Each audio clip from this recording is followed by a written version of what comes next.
Signe ça, ou je vais transformer tout ça en cauchemar. Ma femme m'a menacé, en me poussant les papiers sous le nez, dans le manoir. Celui que j'avais payé de ma propre poche. J'ai signé, j'ai laissé les clés, et je suis parti. Quelques heures plus tard, son propre avocat a hurlé, « Est-ce que tu sais seulement ce qu'il vient de te faire ?» Avant de continuer, abonnez-vous à la chaîne, et dites-nous dans les commentaires de quelle ville vous nous regardez. Signe maintenant, ou je vais transformer ça en cauchemar. Les mots de Susanna ont résonné dans le manoir, comme un ultimatum final.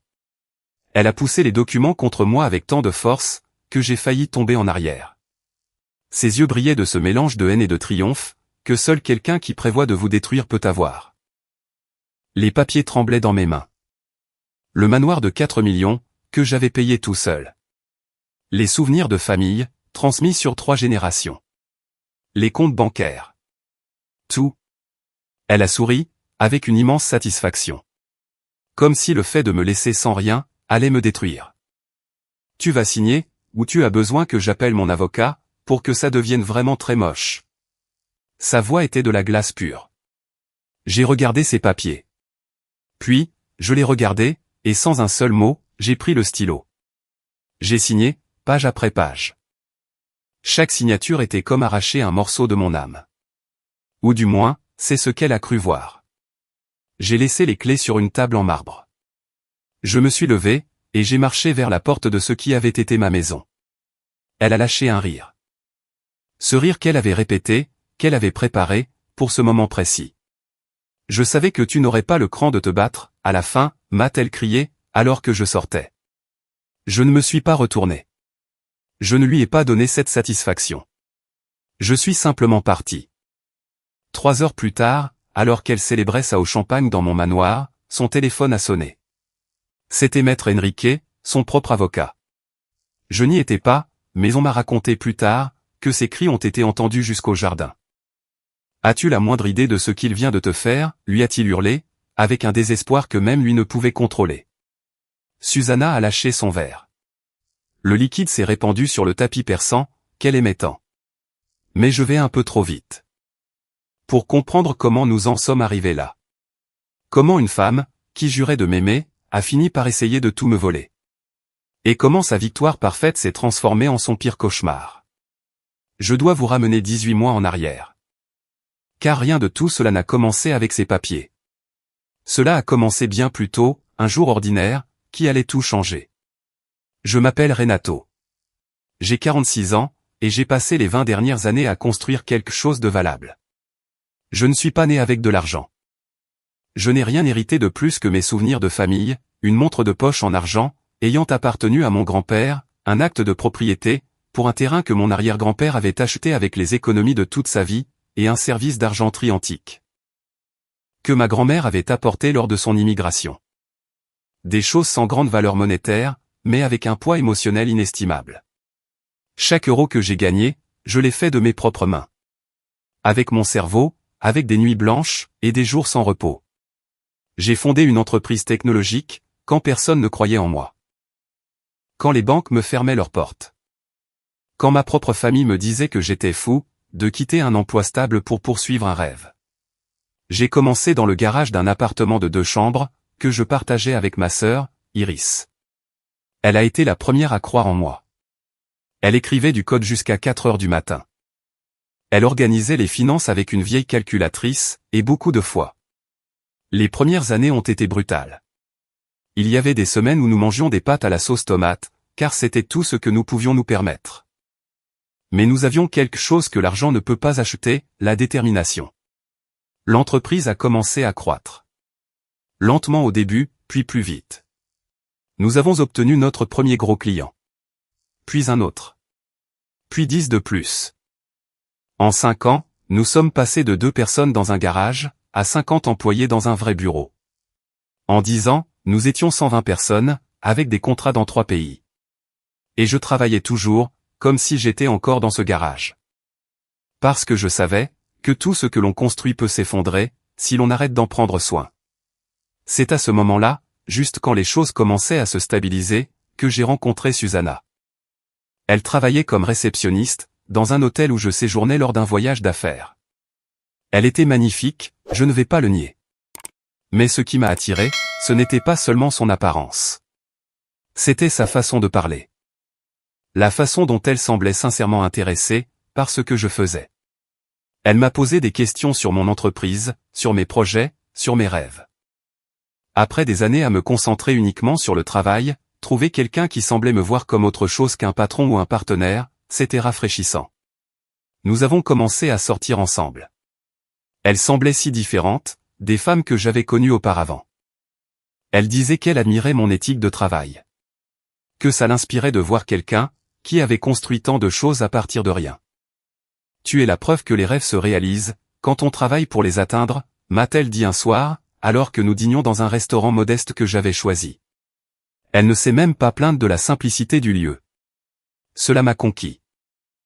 6 mois plus tard, je l'ai demandé en mariage. Iris m'a prévenu que c'était trop tôt, que je la connaissais à peine. Renato, je sais que tu es heureux. Mais il y a quelque chose chez elle, qui ne me semble pas clair, m'a-t-elle dit un après-midi, dans son bureau. J'ai ri. Je lui ai dit qu'elle était trop protectrice. Que Susanna était différente. Que j'avais enfin trouvé quelqu'un, qui me comprenait. Je l'ai épousée 1 an après notre rencontre. Le mariage était magnifique. Bien que j'aie insisté pour quelque chose d'intime, Susanna voulait quelque chose de plus grand, de plus fastueux. Mais, elle a accepté mes conditions avec le sourire. Ce qui compte, c'est que nous soyons ensemble, a-t-elle dit. J'aurais dû prêter attention à la façon dont ses yeux déviaient, vers les couples arrivant dans des voitures de luxe. À la façon dont elle observait les rebords de prix des invités, comme si elle faisait un inventaire mental. Les premiers mois ont été bons. Ou du moins, c'est ce que je pensais. Susanna a quitté son emploi à l'hôtel, peu après le mariage. Je veux mieux te soutenir, me concentrer sur notre maison, a-t-elle expliqué. Cela semblait raisonnable. Je gagnais assez pour nous deux.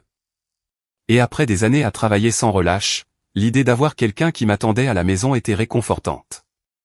Mais les choses ont commencé à changer subtilement. D'abord, ce furent les dépenses. Susanna a commencé à acheter des vêtements de marque. Des chaussures qui coûtaient ce que je gagnais en 1 mois, quand j'ai lancé mon entreprise. J'ai besoin d'être belle pour les dîners d'affaires, disait-elle. J'opinais du chef, voulant croire qu'elle avait raison. Ensuite, ce fut la voiture. Elle voulait quelque chose de plus élégant, quelque chose qui représentait notre succès. Je lui ai acheté une Mercedes. Son sourire a duré exactement 1 jour. Puis, est venue la maison. L'appartement où nous vivions était spacieux, confortable, et dans un bon quartier. Mais Susanna a commencé à se plaindre. Renato, ton entreprise vaut des millions, et nous vivons comme si tu venais de débuter. Ces mots m'ont blessé, car ils contenaient une part de vérité. J'avais été si économe, si prudent avec l'argent, que j'avais peut-être oublié de profiter de ce que j'avais construit. Alors, j'ai acheté le manoir pour 1 million d'euros, dans un quartier exclusif. 5 chambres, une piscine, une vue sur les montagnes.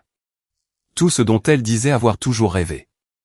Le jour où je lui ai donné les clés, elle a pleuré de bonheur. Tu es le meilleur mari du monde, a-t-elle chuchoté contre ma poitrine. Je me sentais comme un héros. J'aurais dû remarquer que ce bonheur a duré exactement 1 semaine. Susanna a entamé un changement, que j'ai d'abord attribué au stress du déménagement. Elle est devenue distante, froide. Quand je rentrais tard du travail, elle dormait déjà. Quand j'essayais de faire la conversation pendant le dîner, elle répondait par des monosyllabes, tout en regardant son téléphone. Je suis fatiguée, disait-elle toujours. Mais fatiguée de quoi, si elle ne travaillait pas? Les signaux d'alarme ont commencé à se multiplier, comme des fissures sur une vitre. Chaque jour apportait quelque chose de nouveau, que j'essayais d'ignorer, de justifier. Parce qu'accepter la vérité signifiait admettre que je m'étais trompé.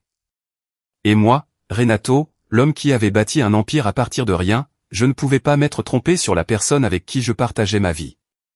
Iris a été la première à le voir clairement. Un après-midi, elle m'a appelé au bureau, avec cette voix sérieuse qu'elle utilisait quand quelque chose l'inquiétait vraiment. Je dois te parler de tes finances personnelles, a dit Iris. Elle gérait la comptabilité de mon entreprise, mais elle m'aidait aussi à garder mes comptes privés en ordre. Susanna dépense des sommes alarmantes. Le mois dernier, c'était 50 000, rien qu'en vêtements et en bijoux. 50 000 ? J'ai pris une grande inspiration. Elle s'adapte à notre nouveau style de vie, ai-je dit, la défendant presque d'instinct. Donne-lui du temps. Renato, ce n'est pas une adaptation. C'est. Iris a fait une pause, choisissant soigneusement ses mots. C'est quelqu'un qui dépense, comme si l'argent n'avait pas de fin. Et il y a autre chose. Il y a des transferts vers des comptes que je ne reconnais pas. Des petits montants, 2 ou 3 000, mais constants. Peut-être qu'elle aide sa famille, ai-je suggéré, sentant le malaise serrer ma poitrine. Sa famille n'a pas besoin d'aide. Renato, sa mère vit dans un appartement que tu as payé. Son frère a un emploi stable. À qui envoie-t-elle cet argent? La question est restée en suspens entre nous, comme une fumée toxique. Je n'avais pas de réponse. Ce soir-là, je suis rentré à la maison plus tôt que d'habitude. Je voulais surprendre Susanna, peut-être l'emmener dîner, me reconnecter d'une manière ou d'une autre. Quand je suis entré, je l'ai trouvée dans le salon, en train de parler au téléphone. Son rire était différent, plus léger, plus sincère qu'il n'avait sonné avec moi depuis des mois. Quand elle m'a vu, son expression a changé instantanément. « Je dois y aller », a-t-elle dit rapidement. « Mon mari vient de rentrer. » « Qui est-ce » ai-je demandé, aussi naturellement que possible. « Marlin, une amie de la salle de sport. » Le mensonge est sorti trop vite, trop répété. Je ne savais pas qui était Marlin. Elle ne l'avait jamais mentionné auparavant. Et Susanna n'était pas allée à la salle de sport, depuis que nous avions emménagé dans le manoir. Je ne savais pas que tu t'étais fait de nouvelles amies, ai-je dit, observant comment elle évitait mon regard. Eh bien, oui. Je ne peux pas rester enfermé ici toute la journée à t'attendre, a-t-elle répondu, avec un ton défensif qui n'avait pas lieu d'être. Elle s'est levée, et a monté les escaliers. Je vais prendre une douche. La conversation était terminée, avant même d'avoir commencé. Je suis resté seul dans cet immense salon. Dans cette maison que j'avais achetée pour la rendre heureuse. Sentant, pour la première fois, que je vivais avec une étrangère. Les mois suivants ont été un exercice de déni. Je me suis plongé dans le travail. Utilisant l'entreprise comme excuse, pour ne pas affronter ce qui se passait dans mon mariage. Susanna et moi étions comme deux locataires partageant un espace. Rien de plus. Elle sortait constamment avec ses amis. Je travaillais tard. Le week-end, elle avait des engagements. J'avais des réunions. C'est à ce moment-là, que l'histoire avec la montre de mon grand-père a commencé. Un soir, pendant l'un de ces dîners silencieux qui étaient devenus notre routine, Susanna a pointé du doigt la vitrine. Celle où je gardais les souvenirs de famille. La montre de poche en argent de mon grand-père brillait sous la lumière. À côté de l'acte de propriété encadré, et de l'argenterie antique de ma grand-mère. « Pourquoi tu gardes ces vieilles choses-là » a-t-elle demandé, avec un dédain qui m'a glacé le sang. Ce ne sont pas de vieilles choses. Ce sont mes héritages familiaux, ai-je répondu, ressentant le besoin de les protéger, même avec des mots. Ce sont des antiquités qui prennent la poussière. Cette montre pourrait valoir quelque chose. L'acte de propriété n'est qu'un morceau de papier, pour un terrain qui n'existe même plus. Et l'argenterie prend de la place. Elle a haussé les épaules, comme si elle parlait de déchets. Susanna, ces héritages sont la seule chose qui me reste de mes grands-parents. Ils n'ont pas de prix pour moi. Tout a un prix, Renato. Tu es sentimental. Elle s'est levée de table, laissant son assiette à moitié pleine. Tu pourrais les vendre, et acheter quelque chose d'utile. Quelque chose d'utile. Mes mains tremblaient. Cette nuit-là, je n'ai pas pu dormir. J'ai fixé le plafond, me demandant qui était la femme couchée à côté de moi. La goutte d'eau qui a fait déborder le vase, est arrivée 3 mois plus tard, de la manière la plus inattendue. Mon associé, Hugo, m'a appelé un mardi après-midi. Hugo et moi avions fondé l'entreprise ensemble. Mais il avait vendu ses parts, il y a 5 ans, pour déménager à l'étranger et lancer d'autres projets. Nous étions amis, ou du moins nous l'avions été. Renato, j'ai besoin de te parler en personne, a-t-il dit, avec une voix tendue que je ne lui connaissais pas. Nous nous sommes retrouvés dans un café discret, loin de mon bureau. Hugo est arrivé avec des cernes sous les yeux, et une expression coupable qui m'a immédiatement mis en état d'alerte. Avant même que je ne puisse le saluer correctement, il a lâché les mots qui allaient tout changer. Susanna et moi, nous nous fréquentons. Le monde s'est arrêté. Les voix dans le café se sont transformées en un bourdonnement lointain. Qu'est-ce que tu as dit? Ça a commencé il y a 8 mois. Elle m'a contacté sur les réseaux sociaux. Elle disait qu'elle voulait des conseils sur les investissements. Je n'aurais pas dû, Renato, je sais. Mais elle était très persistante, et je traversais mon divorce. Hugo s'est frotté le visage avec ses mains. Ce n'est pas une excuse. Je suis une ordure. Mais je suis venu te le dire, parce qu'il y a autre chose.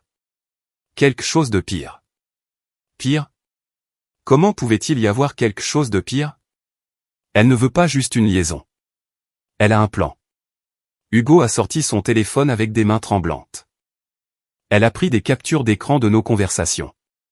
Des messages où je lui donne des informations sur l'entreprise, sur tes finances, sur tout.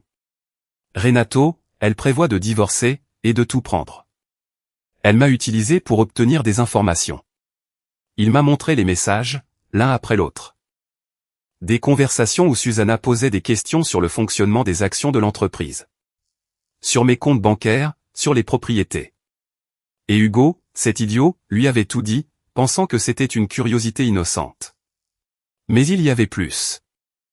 Des captures d'écran de messages, entre Susanna et quelqu'un nommé, Drive, ou plutôt Dr. E. Je n'avais pas besoin d'être un génie pour savoir que c'était un avocat. Dans ces messages, elle parlait de timing. Du fait d'attendre le moment parfait. De s'assurer qu'il ne pourrait rien cacher. Pourquoi tu me dis ça maintenant, ai-je demandé, avec une voix que je ne reconnaissais pas comme la mienne. Parce qu'il y a 2 jours, elle m'a dit qu'elle n'avait plus besoin de moi. Qu'elle avait obtenu toutes les informations dont elle avait besoin. Elle m'a jeté comme une poubelle. Renato, j'ai compris qu'elle nous a utilisés tous les deux. Moi pour les informations, toi pour l'argent. Hugo avait les larmes aux yeux. Je sais que je n'ai pas le droit de te demander pardon.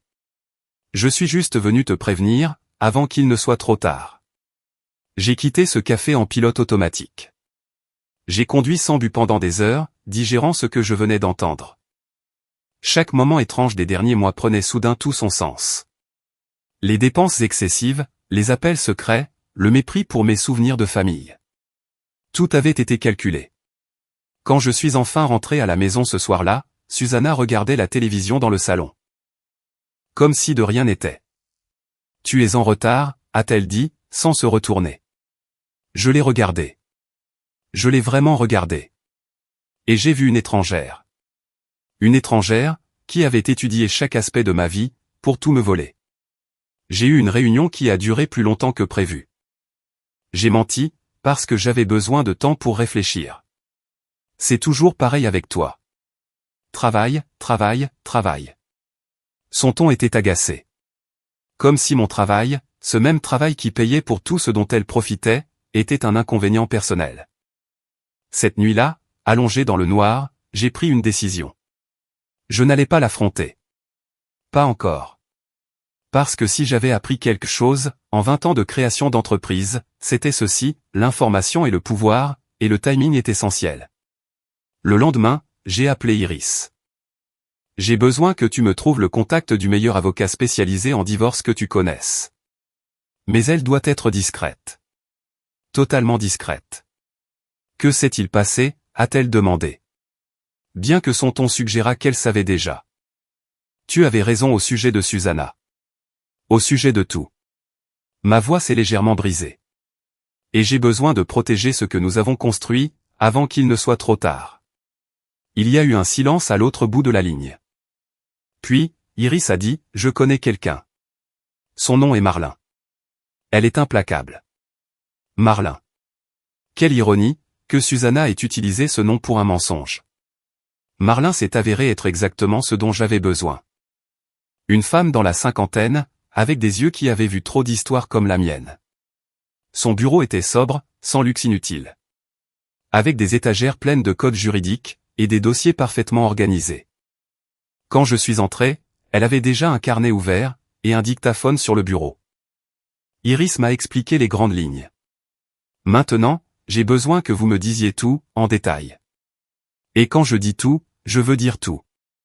Ne me cachez rien, par honte ou par fierté, a-t-elle dit, sans préambule. Je lui ai parlé d'Hugo, des messages, des dépenses, des transferts mystérieux qu'Iris avait détectés. Je lui ai parlé du changement de Susanna après le mariage. De son mépris pour les souvenirs de famille. Des appels secrets. Marlin prenait des notes sans m'interrompre. Elle levait parfois un sourcil, ou hochait la tête.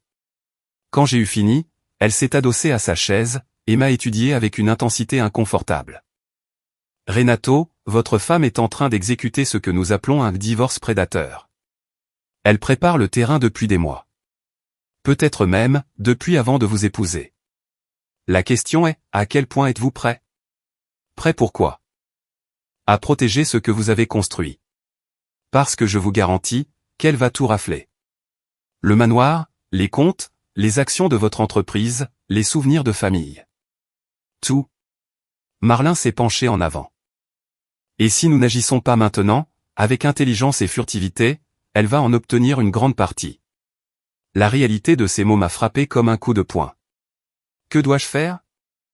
Premièrement, j'ai besoin d'un accès total à vos finances. Tout. Deuxièmement, nous allons engager un détective privé, pour documenter ses mouvements. Troisièmement, et c'est le plus important. Vous ne pouvez pas changer votre comportement à la maison. Rien du tout. Si elle soupçonne que vous savez quelque chose, elle va accélérer son plan, et nous perdrons notre avantage. Je dois continuer à faire semblant de ne rien savoir. Cette pensée me retournait l'estomac. Exactement. Je sais que c'est difficile, mais c'est crucial. Tant qu'elle pensera avoir le contrôle, elle fera des erreurs. Et nous allons documenter chacune d'entre elles. Marlin a ouvert un dossier. Maintenant, parlons de vos actifs. J'ai besoin de savoir, avec précision, ce qui vous appartenait avant le mariage, et ce que vous avez acquis après. Nous avons passé les 3 heures suivantes à examiner des documents. L'entreprise m'appartenait bien avant que je ne rencontre Susanna. C'était clair. J'avais acheté le manoir moi-même, avec l'argent de mes comptes personnels. Les héritages familiaux m'appartenaient évidemment. Mais il y avait des zones grises. Des comptes conjoints qu'elle avait insisté pour ouvrir. Des investissements que nous avions faits ensemble, bien que l'argent vienne de moi. Ça va être une bataille, a finalement dit Marlin. Mais nous avons des éléments solides. Ce qu'il nous faut maintenant, c'est de la patience, et des preuves.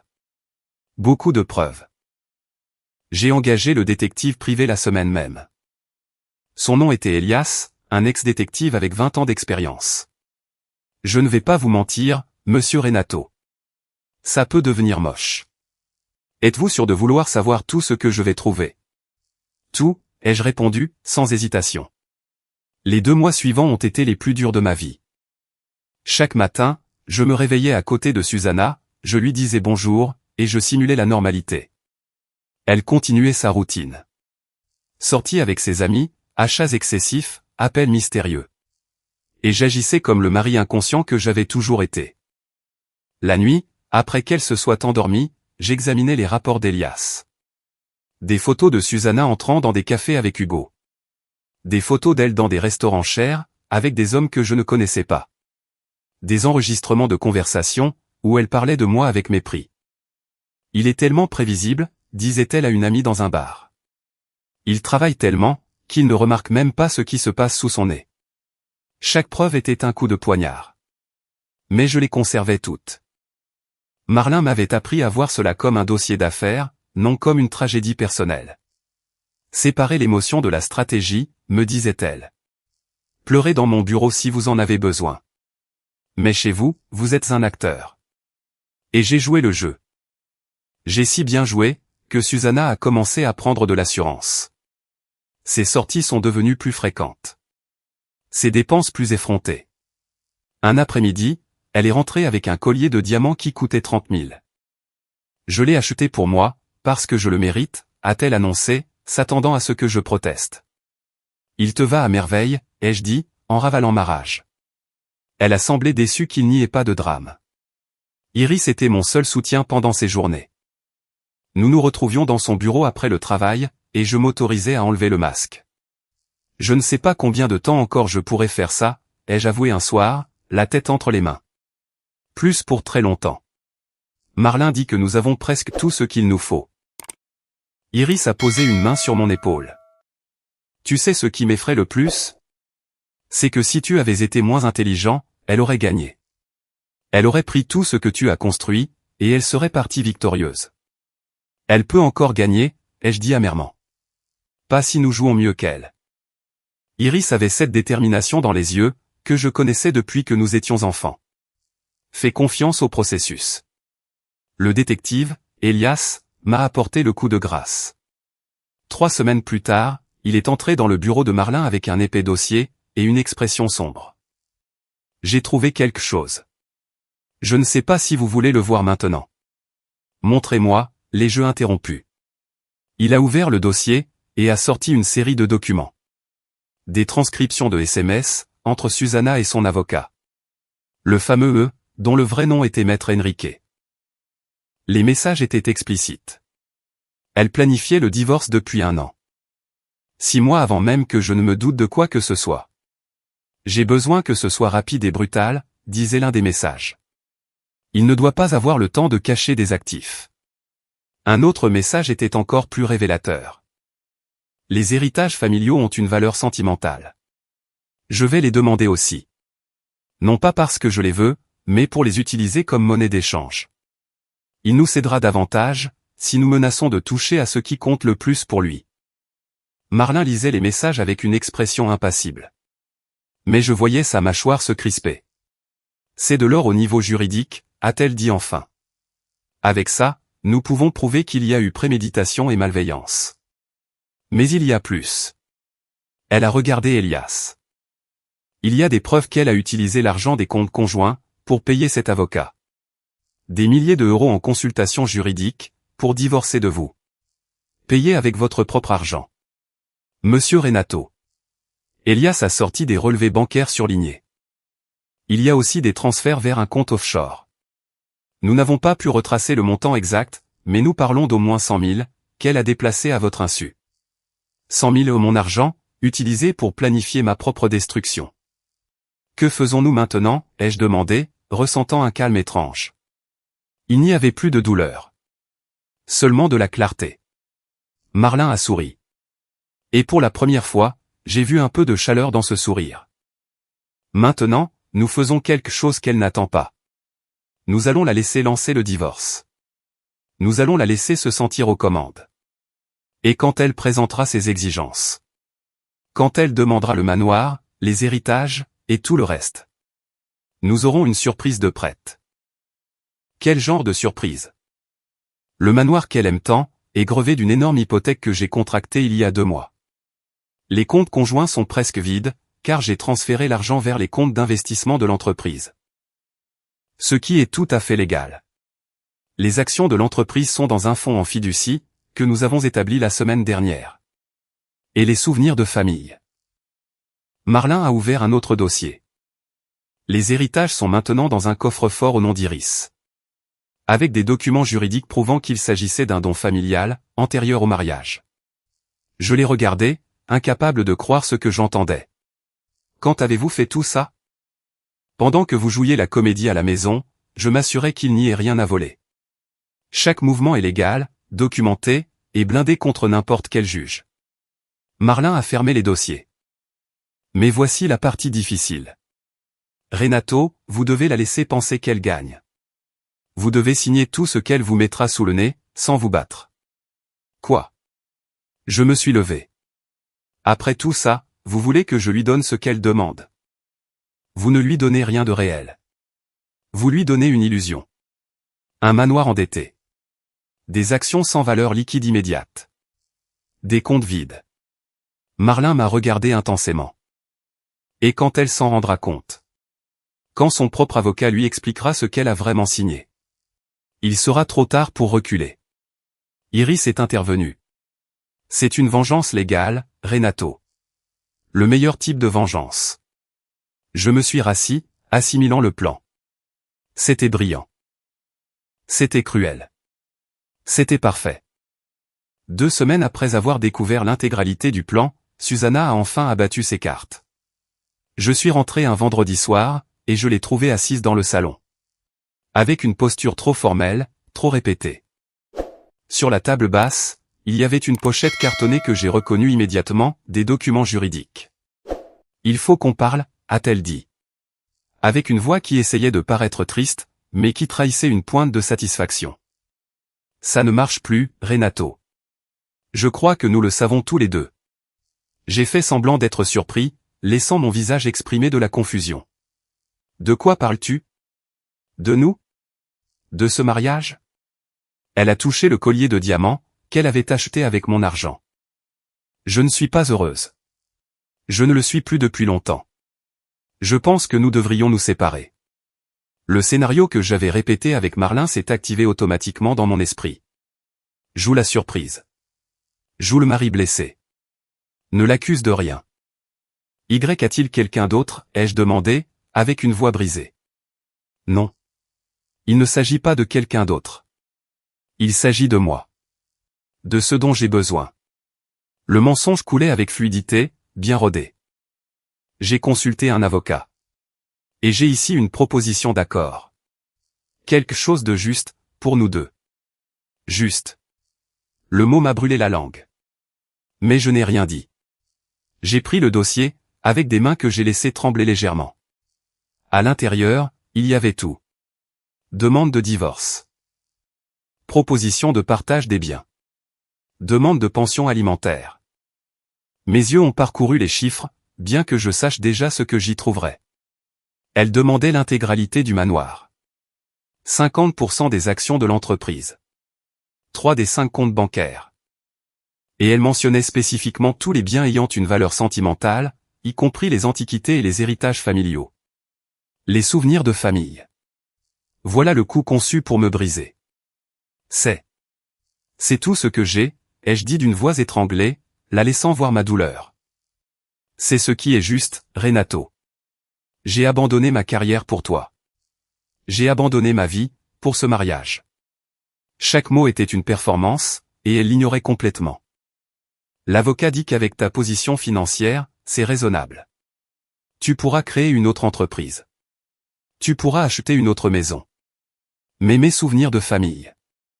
J'ai laissé ma voix se briser. La montre de mon grand-père, l'acte de propriété, l'argenterie de ma grand-mère. Susanna, ces choses n'ont pas de prix pour moi. C'est précisément pour cela, que je veux les inclure dans l'accord. Ses yeux ont brillé d'une lueur sombre. J'ai besoin de savoir que tu t'engages à un divorce civilisé.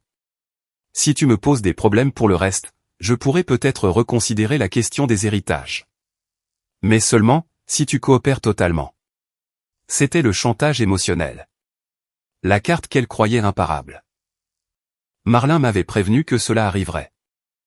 Elle va utiliser ce qui vous blesse le plus comme monnaie d'échange. Laissez-la faire. Cela fait partie du plan. J'ai besoin de temps pour digérer ça, ai-je dit. En laissant les papiers sur la table, comme s'ils me brûlaient les mains. Tu as une semaine. Après cela, mon avocat procédera à une action en justice officielle, et les choses deviendront plus compliquées. Elle s'est levée, lissant sa robe bordeaux, qu'elle avait probablement aussi achetée avec mon argent. J'espère que nous pourrons garder ça civilisé, Renato. Pour notre bien à tous les deux. Cette nuit-là, j'ai dormi dans la chambre d'amis. Ou plutôt, j'ai fait semblant de dormir. En réalité, je suis resté éveillé jusqu'à 3 heures du matin. À fixer le plafond, m'autorisant à ressentir la trahison dans toute son ampleur, une dernière fois avant que la guerre ne commence.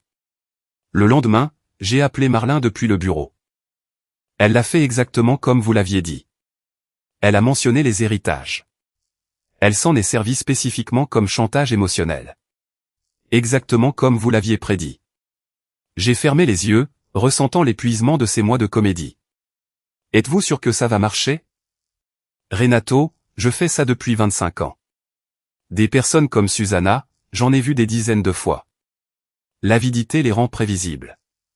Elle est tellement sûre de sa victoire, qu'elle ne voit pas les failles. Marlin a fait une pause. Maintenant, la partie la plus dure arrive. Dans les prochains jours, elle va faire pression. Elle va menacer. Elle va manipuler. Elle va utiliser toutes les armes émotionnelles dont elle dispose. Et vous allez devoir tenir bon, sans craquer. Et les souvenirs? Sont-ils vraiment en sécurité? Iris les a dans un coffre-fort à son nom. Il y a des documents qui prouvent qu'il s'agissait d'un don familial, fait avant le mariage. Même le meilleur avocat du monde ne pourrait pas y toucher. Mais Susanna ne le sait pas encore. J'ai entendu le bruit de feuilles de papier à l'autre bout de la ligne. Laissez-moi vous poser une question. Voulez-vous que ce soit rapide, ou voulez-vous que ce soit mémorable? Mémorable. Nous pouvons la faire signer, et la laisser découvrir la vérité toute seule. Ou bien, nous pouvons orchestrer le moment exact, où elle réalisera ce qu'elle a vraiment fait. Nous pouvons faire en sorte que ce soit son propre avocat qui lui annonce la nouvelle. Marlin a laissé les mots s'installer. La deuxième option demande plus de temps et de précision. Mais je vous garantis que le résultat sera satisfaisant. J'ai repensé à tous ces mois de mensonges. À Hugo. Au message où elle se moquait de moi. À la façon dont elle avait prévu d'utiliser mes souvenirs de famille comme moyen de chantage. Mémorable, ai-je finalement répondu. Je veux que ce soit mémorable. Alors, nous avons besoin qu'elle dépose officiellement les papiers. Nous avons besoin que son avocat examine tout en détail. Et nous avons besoin que vous signiez sans résistance. Marlin a ri doucement. Ça va être magnifique. Les jours suivants ont été une torture. Susanna est devenue plus froide, plus distante, plus cruelle. Elle a commencé à ramener des cartons dans la maison, se préparant à emballer ses affaires.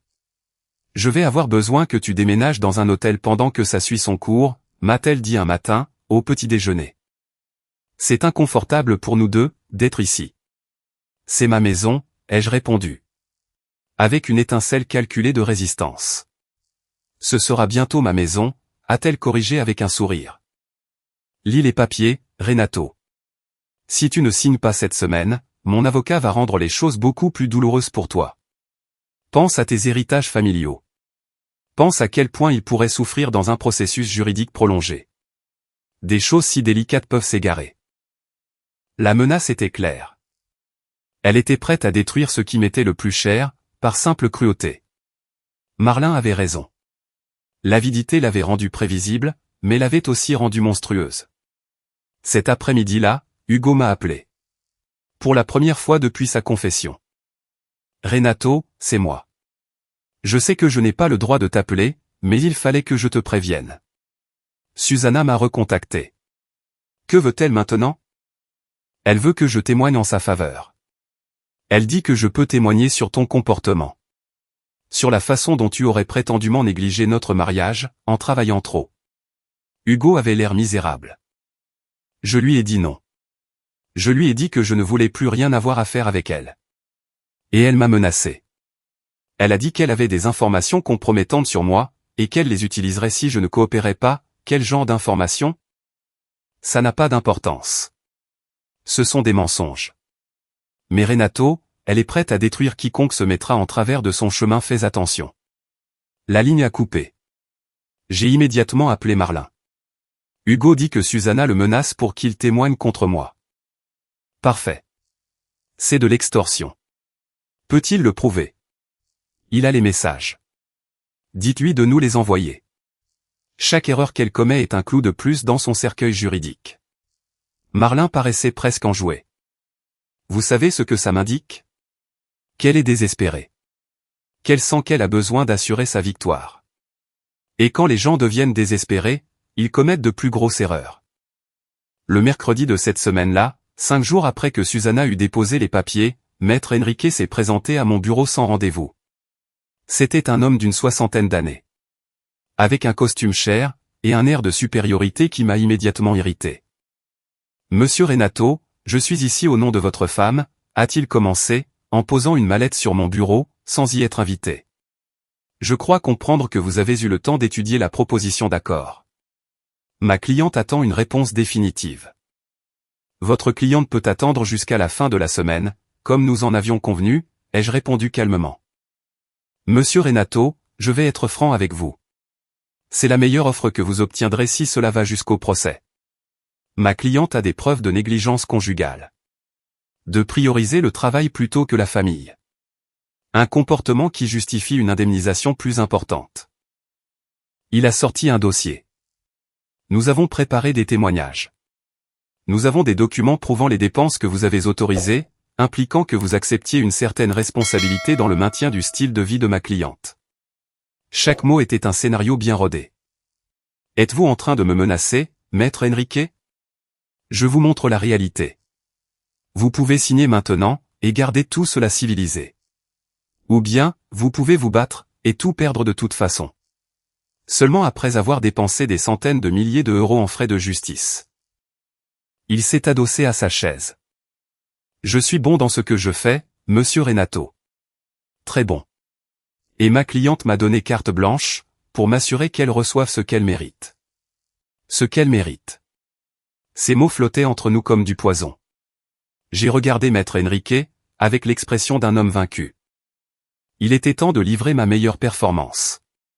Je ne veux pas me battre, ai-je dit, d'une voix lasse. Je veux juste que ça se termine. Ses yeux ont brillé d'une victoire anticipée. Alors nous sommes d'accord. Vous pouvez signer les documents aujourd'hui, et... Mais j'ai besoin que les héritages familiaux soient retirés de l'accord. La montre, l'acte de propriété, l'argenterie. Ce sont les seules choses qui me restent de mes grands-parents. J'ai laissé ma voix se briser légèrement. Je vous en prie. Maître Enrique a refermé sa mallette d'un claquement sec. C'est non négociable. Ma cliente a été claire. Les héritages font partie de l'accord, ou il n'y a pas d'accord du tout. C'est simple. Il s'est levé. Vous avez jusqu'à vendredi, monsieur Renato.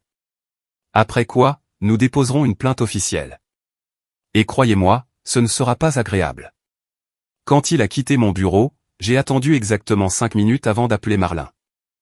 L'avocat de Susanna vient de partir. Il est tellement confiant, qu'il savoure presque la victoire. Il ne se doute de rien. Parfait. Alors nous procédons comme prévu. Vendredi, vous irez chez vous. Elle aura les papiers finaux prêts, et vous signerez sans résistance. Laissez-la savourer son moment. Marlin a fait une pause très marquée.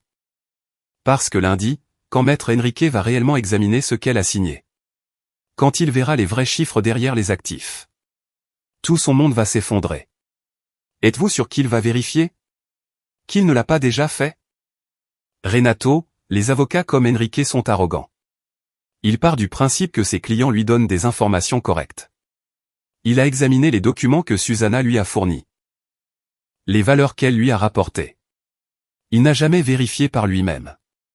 Car il a supposé qu'un manoir reste un manoir, et que les comptes bancaires contiennent l'argent qui figurait sur les relevés du mois dernier.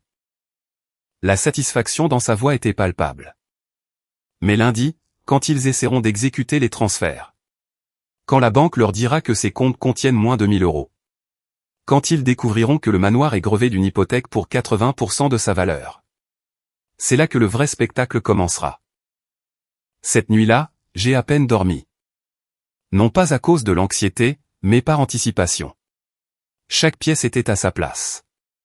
Chaque document était préparé. Chaque mouvement calculé.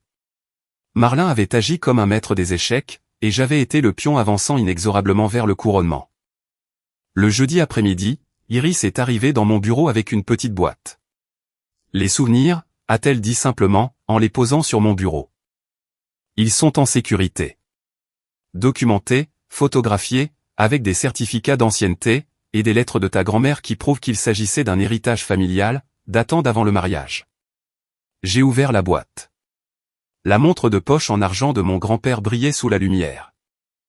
Je l'ai prise dans mes mains, et pour la première fois depuis des mois, j'ai ressenti quelque chose qui ressemblait à de la paix. Merci, ai-je dit à Iris, la voix nouée. Elle ne touchera jamais à ça. Jamais. Iris m'a serré l'épaule. Tout se termine demain. Renato, tu n'as plus qu'à tenir un jour de plus. Vendredi. Une aube grise. Comme si le temps savait que quelque chose d'important était sur le point de se produire. Je suis arrivé au bureau tôt. J'ai vérifié mes emails sans vraiment les lire. J'ai pris des appels sans écouter. À 15 heures, Susanna m'a envoyé un texto, viens à la maison à 18 heures. Nous devons en finir avec ça aujourd'hui. Je suis arrivé à l'heure. Le manoir avait l'air différent. Comme s'il ne m'appartenait plus. Peut-être n'avait-il jamais vraiment été à moi. Susanna était dans le salon, dans une robe beige qu'elle avait probablement choisie avec soin, pour avoir l'air sérieuse et professionnelle. Sur la table se trouvaient les documents définitifs, parfaitement ordonnés, avec des onglets de couleur indiquant où je devais signer.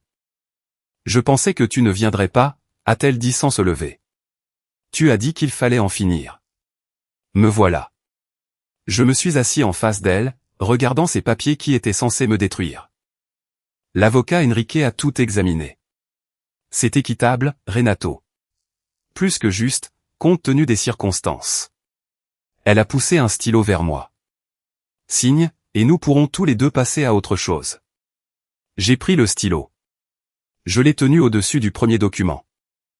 Mes héritages familiaux font partie de l'accord. Nous en avons déjà parlé. Sa voix était froide, sans la moindre trace d'empathie. Ce ne sont que de vieux objets, Renato. Remets-toi. De simples vieux objets. La montre que mon grand-père avait portée pendant 50 ans. L'acte de propriété qui représentait le rêve de mon arrière-grand-père. L'argenterie avec laquelle ma grand-mère avait nourri 3 générations. De simples vieux objets. C'est bon, ai-je dit finalement. Et j'ai commencé à signer. Page après page. Mon nom répété encore et encore. Susanna m'observait avec ce sourire retenu, cette expression de triomphe absolu. Quand je suis arrivé à la dernière page, quand j'ai apposé ma signature finale, elle a poussé un soupir de satisfaction. Enfin, a-t-elle dit, en rassemblant les documents comme s'il s'agissait de trésors.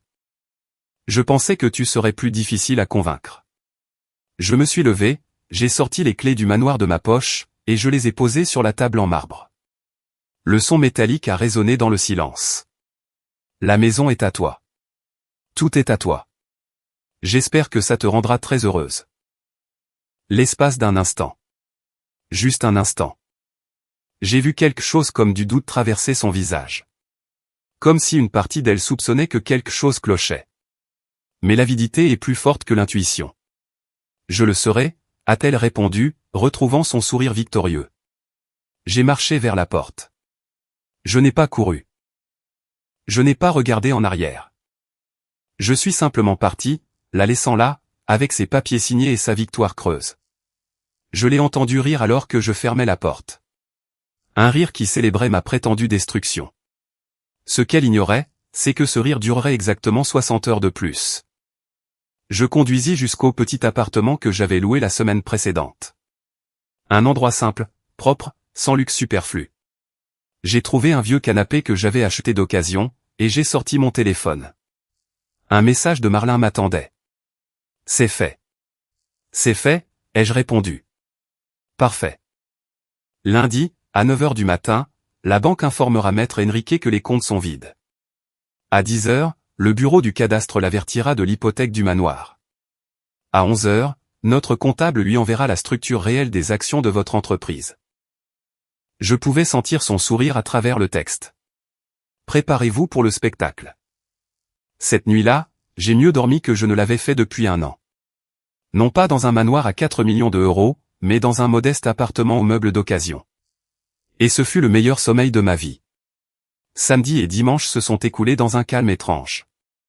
Susanna ne m'a pas contacté. Elle fêtait probablement ça avec ses amis. Leur montrant les documents, se vantant de sa victoire. Peut-être était-elle avec Hugo, riant de la façon dont elle avait réussi à tout me voler. Je m'en fichais. Le compte à rebours avait commencé. Lundi s'est levé, clair et lumineux. Je me suis réveillé à 6 h. J'ai préparé du café. Je me suis douché calmement. À 8 h 30, j'étais assis dans mon bureau, le téléphone sur la table, à attendre. À 9 h 07, Marlin a appelé. Ça vient de commencer. La banque a appelé Maître Enrique. Selon mon contact, sa réaction a été mémorable. Qu'a-t-il dit exactement, ai-je demandé, sentant l'adrénaline commencer à courir dans mes veines.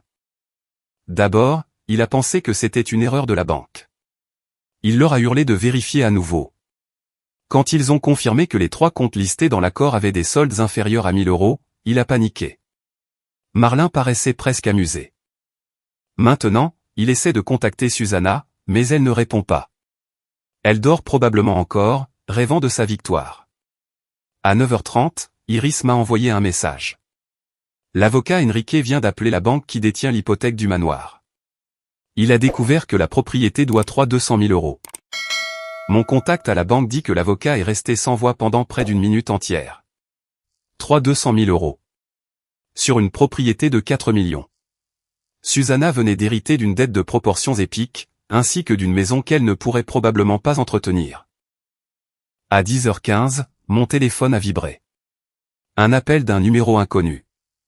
Je n'ai pas répondu. Il a sonné de nouveau immédiatement. Je l'ai laissé aller sur la messagerie. Je savais qui c'était. Maître Enrique avait commencé à comprendre l'ampleur de son erreur. À 11h, tout comme Marlin l'avait promis, notre comptable, Ario, a envoyé le rapport complet sur la structure de l'entreprise. Les actions que Susanna pensait contrôler, se trouvaient dans un fonds en fiducie corporatif, établi avant le mariage. Tout transfert nécessitait l'approbation d'un conseil d'administration. Et ce conseil était composé d'Iris, de Marlin, et de 3 autres associés en qui j'avais une confiance absolue. Les actions que Susanna avait reçues étaient techniquement réelles, mais sans pouvoir de décision, et sans valeur liquidable immédiate. Mon téléphone a explosé d'appels. Numéro inconnu. Numéro inconnu. Numéro inconnu. Maître Enrique était désespéré. Je l'ai laissé souffrir un peu plus longtemps. À 11h30, Marlin a rappelé. « Renato, il faut que vous entendiez ça. » Elle m'a envoyé un fichier audio. Mon assistante était dans le bâtiment de Maître Enrique ce matin. Voici ce qu'elle a enregistré dans le couloir. J'ai appuyé sur lecture. La voix de Maître Enrique était reconnaissable entre mille. Forte. Hystérique. Comment avez-vous pu ne pas vérifier les chiffres? Comment avez-vous pu ne pas enquêter sur la structure de l'entreprise? Vous m'aviez dit que tout était clair. La voix de Susanna, moins nette, mais audible. Vous êtes l'avocat. C'était à vous de tout vérifier. J'ai vérifié ce que vous m'avez donné. Les relevés bancaires que vous m'avez montrés dataient du mois dernier. L'estimation de la maison datait d'avant l'hypothèque. Une pause. Puis, plus furieux encore, as-tu la moindre idée de ce qu'il vient de te faire? As-tu la moindre idée? Susanna a hurlé quelque chose d'inintelligible. Puis, un fracas, comme si elle avait jeté un objet. Il doit y avoir un moyen d'éviter ça. Vous disiez que vous étiez le meilleur. Il n'y a aucun moyen d'annuler quoi que ce soit.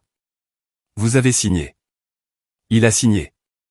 L'accord est légal et contraignant. L'avocat Enrique semblait au bord du gouffre. Et ce n'est pas tout. Les héritages familiaux, que vous vouliez tant. Que vous avez utilisés comme moyen de pression. Il s'avère qu'ils sont documentés comme étant un héritage prénuptial. Ils n'ont jamais fait partie des biens conjugaux. Nous ne pourrons jamais y toucher légalement. Le silence qui a suivi était magnifique. Puis, Susanna, d'une voix brisée, que êtes-vous en train de dire? Je dis, que vous venez d'obtenir un manoir sur lequel vous devez 3 millions d'euros. Avec des comptes bancaires vides. Et des actions que vous ne pouvez ni vendre, ni utiliser. Je dis que Renato vous a donné exactement ce que vous aviez demandé, rien. Une autre pause. Et le pire, c'est que tout est parfaitement légal. Il n'a pas caché d'actifs. Il n'a pas menti sur des documents. Il a simplement tout restructuré avant de signer. Et nous, comme des idiots, nous n'avons rien vérifié. L'audio s'est terminé. Je suis resté là, le téléphone à la main. Ressentant un mélange de satisfaction, et de quelque chose de plus profond. Ce n'était pas de la joie, exactement. C'était de la justice. Renato? La voix de Marlin m'a ramené à la réalité. Vous êtes toujours là. Oui, je suis là. Il y a plus. Susanna a essayé d'aller à la banque, pour retirer de l'argent des comptes conjoints, qui avaient été laissés en dehors de l'accord.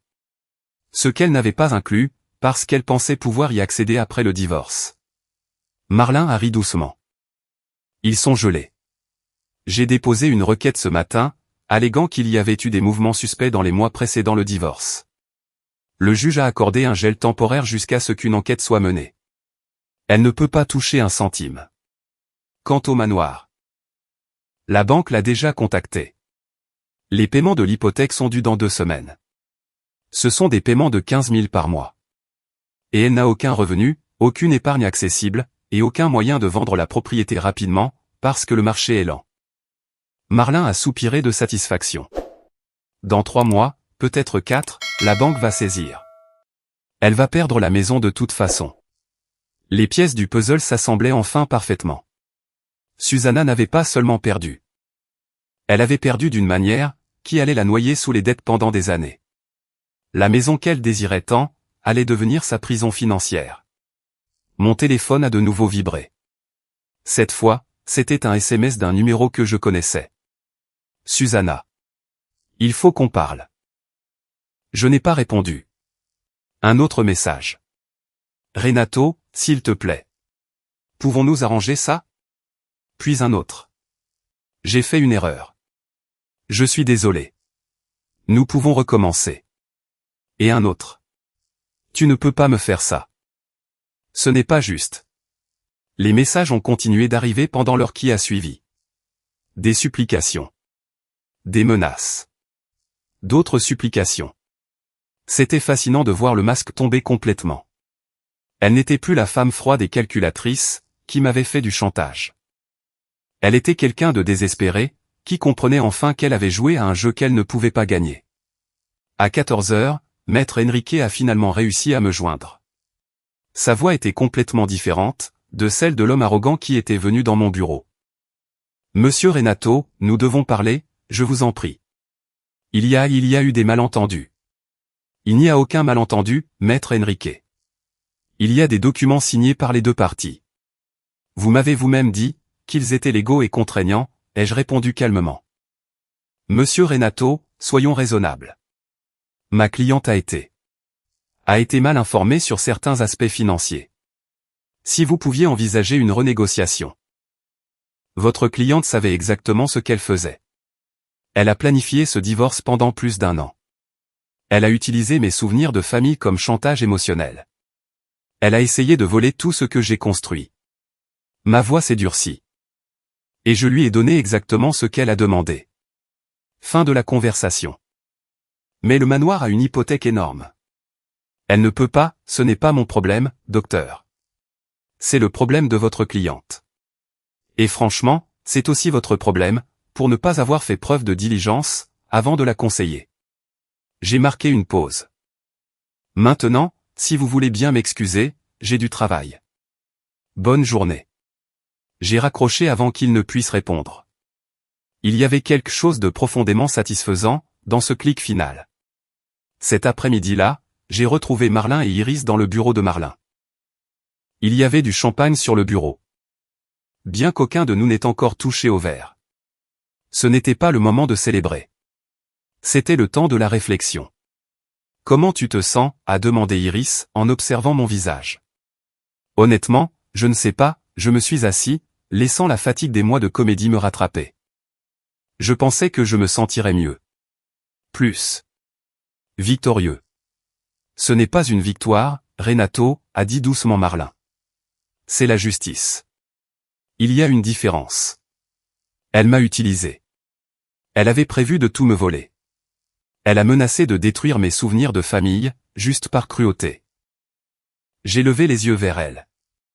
Pourquoi ai-je alors l'impression d'avoir perdu quelque chose? Parce que tu as perdu quelque chose, a répondu Iris. Tu as perdu l'illusion de l'amour. Tu as perdu l'idée de ce que tu croyais être ton mariage. Ça fait mal, même quand tu sais que c'était un mensonge. Marlin a acquiescé.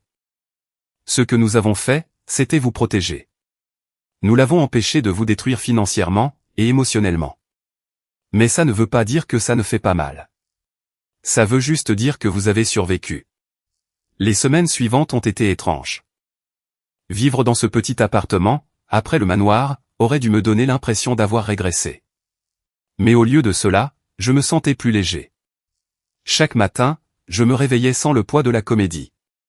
Sans avoir à simuler la normalité, dans un mariage mort. C'était libérateur, d'une manière que je n'avais pas anticipée. Susanna a essayé de me contacter 17 fois au cours de la première semaine. Appel, message, email. Elle s'est même présentée à mon bureau une fois, mais la sécurité ne l'a pas laissée monter. Marlin m'avait conseillé de maintenir une distance absolue. Tout contact maintenant, pourrait être utilisé comme un aveu de culpabilité, ou comme une tentative de renégociation. Ne lui donnez rien, m'avait-elle dit. Mais les informations continuaient d'arriver par d'autres canaux. Iris avait des contacts à la banque. Marlin avait des collègues qui connaissaient Maître Enrique. Et Hugo, rongé par la culpabilité, me tenait informé de tout ce qu'il entendait. La situation de Susanna se détériorait rapidement. Sans accès au compte gelé, sans revenus propres, et avec une hypothèque mensuelle de 15 000 €, elle se noyait financièrement. Elle a essayé de vendre des bijoux et des vêtements de marque, mais cela couvrait à peine ses dépenses de base. La Mercedes que je lui avais achetée a été saisie. Elle avait contracté un prêt dessus, à mon insu, et ne pouvait plus payer. Elle vit chez sa mère, m'a informé Hugo, un après-midi au téléphone. Elle a dû quitter le manoir après le 2e mois. La banque a entamé une procédure de saisie immobilière. Elle est détruite, Renato. Une partie de moi. Une petite, mais tenace partie de moi, a ressenti quelque chose qui ressemblait à de la pitié. Mais je me suis souvenu des messages que j'avais lus. Du plan qu'elle avait échafaudé pour me détruire. De la façon dont elle avait utilisé mes héritages familiaux comme une arme. Et la pitié s'est évaporée. Elle a choisi cette voie, ai-je dit à Hugo. Chaque étape était calculée. Chaque mensonge était intentionnel. Ce n'est pas de la malchance. C'est une conséquence. L'avocat Enrique, de son côté, faisait face à ses propres problèmes. Susanna l'avait poursuivi pour négligence professionnelle. Affirmant qu'il n'avait pas vérifié les informations correctement. Le procès n'aboutirait probablement pas, mais les dommages causés à sa réputation étaient déjà faits. D'autres clients commençaient à remettre en question ses compétences. Comment un avocat avec son expérience avait-il pu échouer de façon si spectaculaire? La réponse était simple, l'arrogance. Il avait présumé qu'il détenait toutes les cartes en main. Il n'avait jamais envisagé que je puisse être plus intelligent que lui. Un mois après le divorce, Iris et moi nous sommes réunis dans son bureau, pour faire le point sur la situation financière globale. L'entreprise était plus forte que jamais. Sans Susanna pour drainer les ressources, sans la pression de maintenir une image dont je me fichais éperdument, j'avais pu me concentrer sur ce qui comptait vraiment, le travail. Nous avons 3 nouveaux gros contrats, m'a informé Iris, en examinant les tableaux. Les prévisions pour le prochain trimestre sont excellentes. Et maintenant que les actions sont protégées dans le fonds, personne ne peut y toucher sans l'approbation unanime du conseil. Et pour le manoir? La banque va le mettre aux enchères le mois prochain.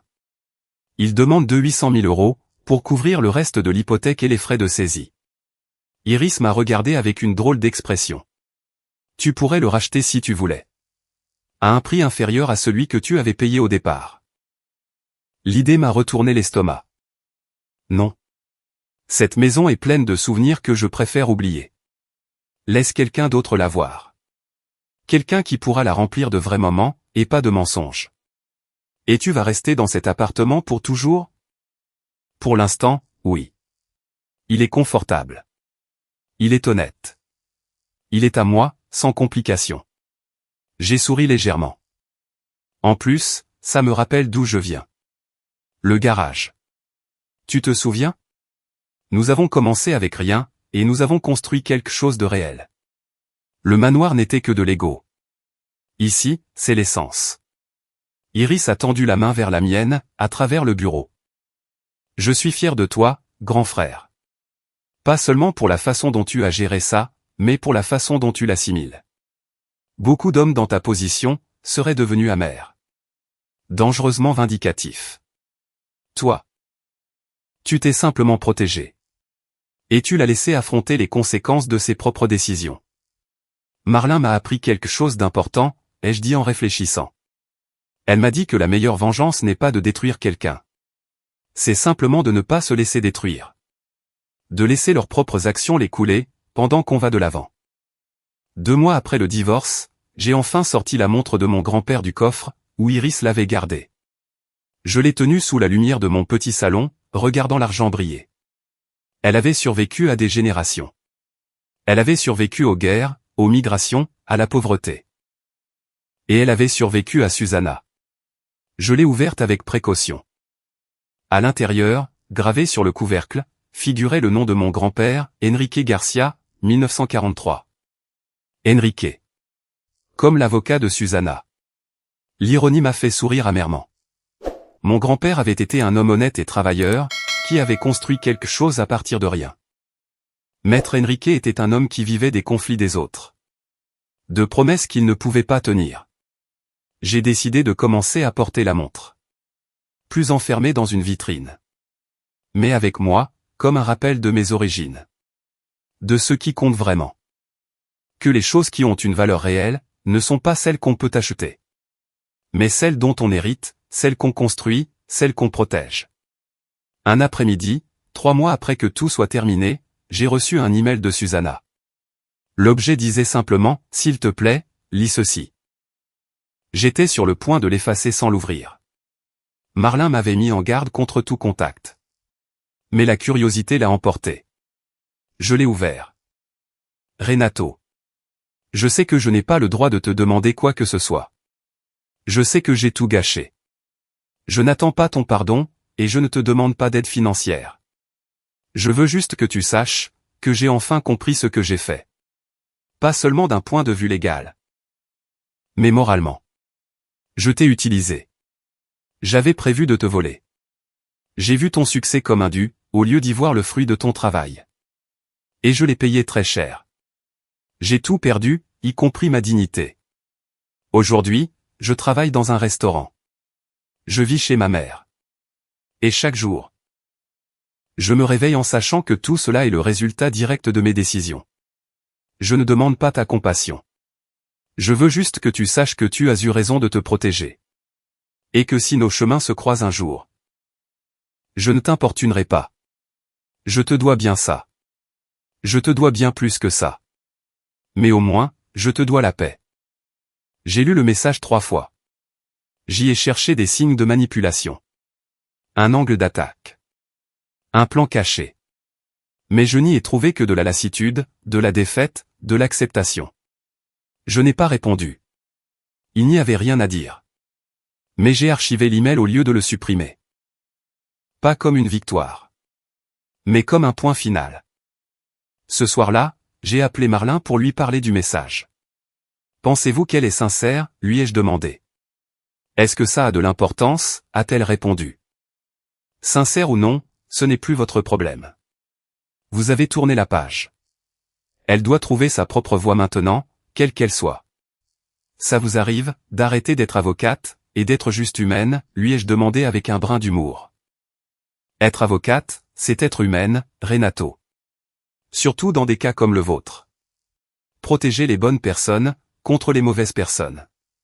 C'est la chose la plus humaine que je puisse faire. Elle a marqué une pause. Comment va l'entreprise? Mieux que jamais. Nous venons de signer un contrat avec une entreprise internationale. Les projections pour l'année prochaine sont excellentes. Bien. Parce que c'est votre priorité maintenant. Pas le passé. Pas Susanna. Pas ce que vous avez perdu, ou ce qui aurait pu être. Sa voix s'est adoucie. Vous avez construit quelque chose de magnifique une fois. Maintenant, vous le reconstruisez. En plus fort. En plus sage. C'est ça, la vraie victoire. Elle avait raison. Les mois suivants, je me suis plongé dans le travail, avec une clarté que je n'avais pas eue depuis des années. Pas de distraction. Pas de drame. Juste moi, mon équipe, et la vision que j'avais depuis le début. 6 mois après le divorce, la vie avait trouvé un nouveau rythme. Non pas le rythme effréné d'essayer de sauver les apparences dans un manoir vide. Mais quelque chose de plus authentique. Je me réveillais tôt. J'allais à la salle de sport. J'arrivais au bureau avant tout le monde. Le travail n'était plus une échappatoire. C'était un but. L'entreprise prospérait, d'une manière que je n'avais pas anticipée. Sans la pression de maintenir un style de vie ostentatoire, j'avais pu réinvestir plus de capital dans le développement. Nous avons embauché les meilleurs talents. Nous nous sommes développés sur 2 nouveaux marchés. Les actions que Susanna pensait contrôler, valaient maintenant le triple de ce qu'elles valaient lors de la signature du divorce. L'ironie ne m'avait pas échappé. Elle avait voulu 50% de quelque chose qui valait 10 millions. Maintenant, ces mêmes actions qu'elle ne pouvait plus toucher, en valaient 30. Si elle avait été patiente. Si elle avait été honnête. Si elle avait vraiment construit quelque chose avec moi, au lieu de planifier de me voler. Elle serait aujourd'hui légalement riche. Mais l'avidité n'est jamais patiente. Un jeudi après-midi, Iris est entrée dans mon bureau avec une drôle d'expression. « Il faut que tu vois ça », a-t-elle dit, en posant son ordinateur portable sur mon bureau. Sur l'écran, il y avait un article d'un journal local, Manoir de luxe mis aux enchères pour dette. C'était mon ancienne maison. La photo montrait le jardin à l'abandon. La piscine à l'eau trouble. Les fenêtres aux rideaux fermés. L'article expliquait que la propriété avait été saisie par la banque, après 6 mois de défaut de paiement. Elle avait été vendue aux enchères pour 400 000 euros. Près de 40% de moins que sa valeur initiale. Qui l'a acheté, ai-je demandé. Un jeune couple. Des entrepreneurs dans la tech, tout comme toi quand tu as commencé. Iris a fermé l'ordinateur portable. Ils vont la remodeler complètement. Ils ont dit dans l'interview qu'ils voulaient la remplir de vie. Avec une vraie famille. Une vraie famille. Les mots ont résonné dans ma poitrine. C'était ce que j'avais voulu. Ce que je pensais construire. Mais cela avait été une illusion dès le départ. Je suis heureux pour eux, ai-je dit, en le pensant sincèrement. J'espère qu'ils auront plus de chance avec cet endroit que moi. Les mois suivants ont apporté des nouvelles occasionnelles de Susanna. Hugo, qui avait coupé tout contact avec elle après le désastre, m'a dit qu'elle avait essayé de me poursuivre pour fraude. La plainte a été rejetée en moins de 2 semaines. Marlin avait documenté chaque mouvement avec tant de minutie, que le juge a pratiquement dit à Susanna d'arrêter de faire perdre son temps au tribunal. Elle a aussi essayé de vendre son histoire à certains médias, m'a informé Hugo au cours d'un déjeuner. Elle voulait te dépeindre comme le méchant. Le cruel homme d'affaires, qui a trompé sa pauvre femme. Mais aucun média n'a voulu toucher à l'histoire. Les documents juridiques étaient trop clairs. Elle a signé volontairement. Personne ne l'a forcée. Comment va-t-elle maintenant, ai-je demandé. Me surprenant moi-même à poser la question. Elle cumule 2 emplois. Dans un restaurant la journée, et elle nettoie des bureaux la nuit. Elle vit avec sa mère, dans un studio. Hugo m'a regardé, avec quelque chose qui ressemblait à de la pitié. Je sais que tu n'as pas envie d'entendre ça. Mais elle est brisée. Complètement brisée. J'aurais dû me sentir satisfait. J'aurais dû savourer sa chute. Mais je me suis juste senti vide. Elle a choisi cette voie. Chaque décision venait d'elle. Je sais. J'ai juste pensé que tu voudrais savoir. Hugo a joué avec son verre d'eau. Et Renato. À propos de mon rôle. De ce que j'ai fait avec toi, et avec elle. Je n'attends pas ton pardon. Je veux juste que tu saches, que ça me hante chaque jour depuis. Je t'ai pardonné il y a des mois, Hugo, ai-je dit sincèrement. Tu es venu me prévenir, alors que tu aurais pu te taire. Il a fallu du courage pour ça. Et honnêtement, sans tes informations, Marlin n'aurait pas pu monter le dossier aussi parfaitement. Alors, on est quitte. Nous ne sommes pas amis. Hugo. Nous ne le serons probablement plus jamais. Mais je ne te déteste pas. J'ai simplement tourné la page. Je me suis levé pour partir. Je te suggère d'en faire autant. La véritable révélation est arrivée 9 mois après le divorce. J'étais dans mon bureau, tard, en train de réviser les propositions pour un nouveau projet. Quand Marlin m'a appelé, avec une voix pressante. « Renato, vous êtes assis ? » « Je le suis maintenant. »« Qu'y a-t-il ? » Vous vous souvenez des transferts mystérieux qu'Iris avait détectés avant le divorce ? Ces fameux 2000 ou 3000, que Susanna envoyait constamment vers des comptes inconnus ? Marlin a fait une pause dramatique. Mon enquêteur a enfin découvert où ils allaient. Ils allaient sur un compte aux îles Caïmans, au nom de Griselda Montoya. Elle a attendu que le nom fasse tilt. Ça n'a pas été le cas. Griselda Montoya, c'est le nom de jeune fille de la mère de Susanna. L'air a quitté mes poumons. Êtes-vous en train de me dire que pendant 2 ans, Susanna a détourné de l'argent de vos comptes, vers un compte offshore au nom de sa mère. De petites sommes pour ne pas éveiller les soupçons, mais de façon constante. Quand on fait le total, on parle de près de 150 000 euros. La voix de Marlin était professionnelle. Mais on y sentait une colère contenue. Ce n'était pas un divorce opportuniste, Renato. C'était un vol planifié, bien avant même qu'elle ne parle de séparation. 150 000 €. 2 ans de vol systématique. Nous pouvons le récupérer. J'ai déjà lancé les procédures judiciaires. Avec les preuves que nous avons, c'est une affaire classée d'avance. Mais il y a plus. Marlin a pris une grande inspiration. Le compte a des registres d'activité. Susanna et sa mère utilisaient cet argent pour investir dans des biens immobiliers. De petits appartements qu'elle prévoyait d'utiliser comme revenu passif. Après votre divorce, quand Susanna a tout perdu, elle a essayé d'accéder à cet argent. Mais sa mère lui en a bloqué l'accès. Quoi? Sa propre mère l'a exclu. Apparemment, il y a eu une énorme dispute. La mère a prétendu que l'argent était un investissement conjoint, et que Susanna avait ruiné le plan.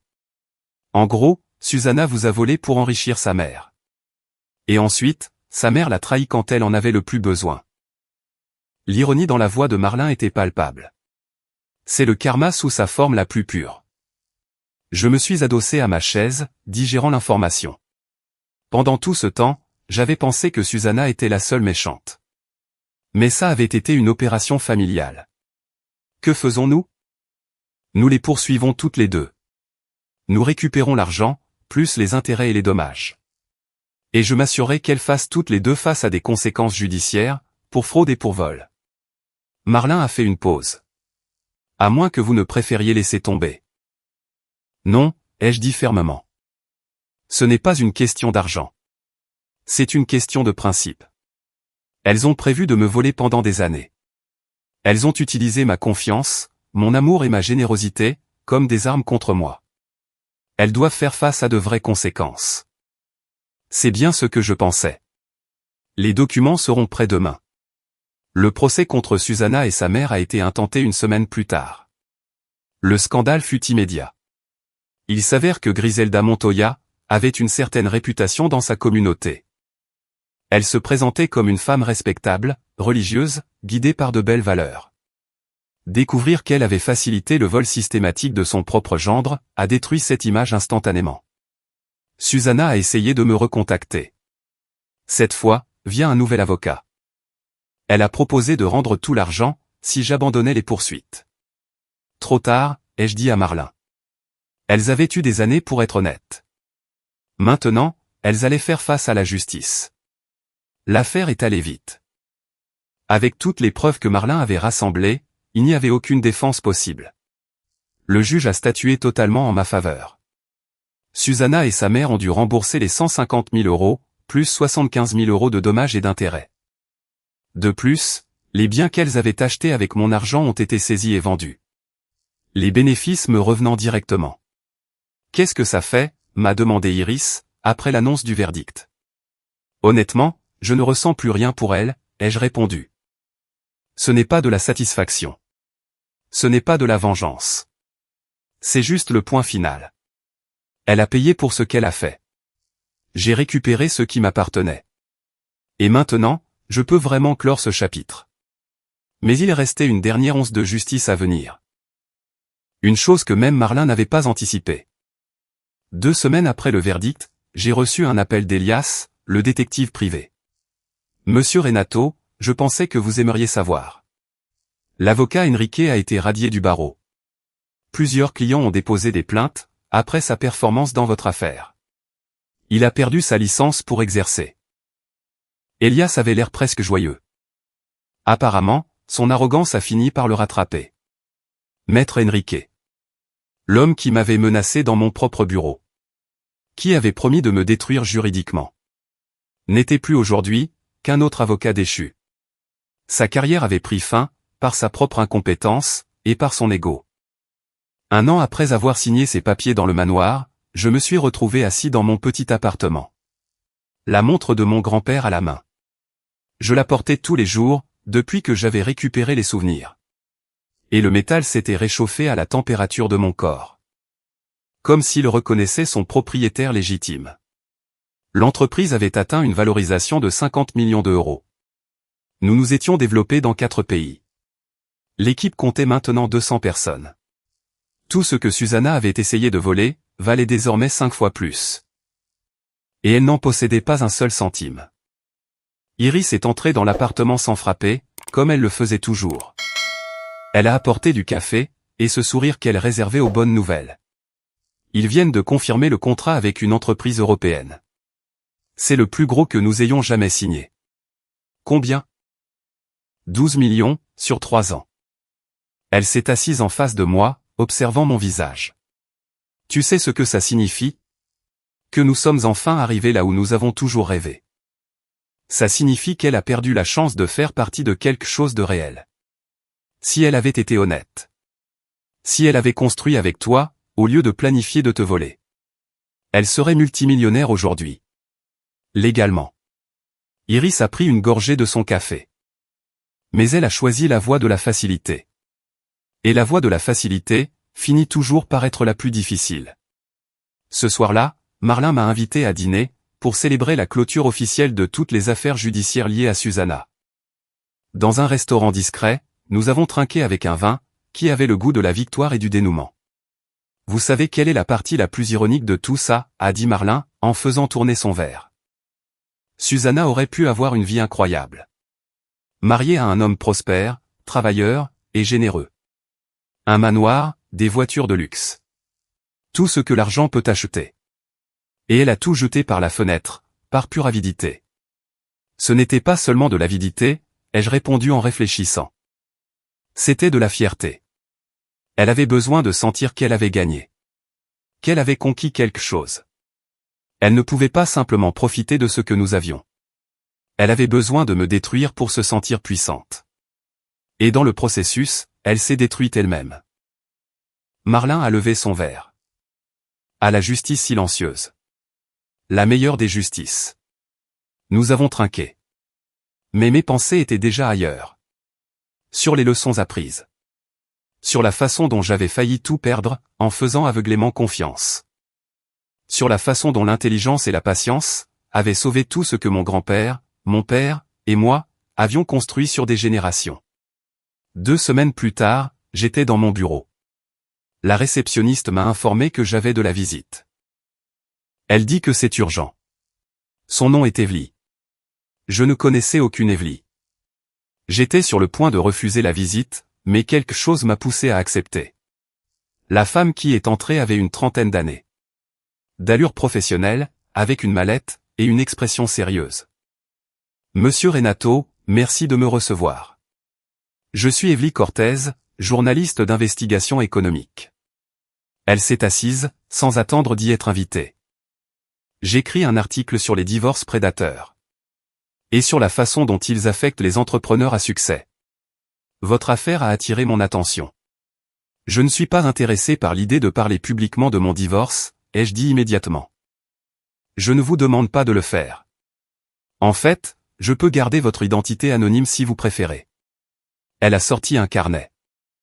Mais votre cas est fascinant. Parce qu'il représente ce que beaucoup d'entrepreneurs vivent. Des partenaires, qui voient le succès comme un butin, plutôt que comme le résultat d'un travail. Je veux raconter cette histoire.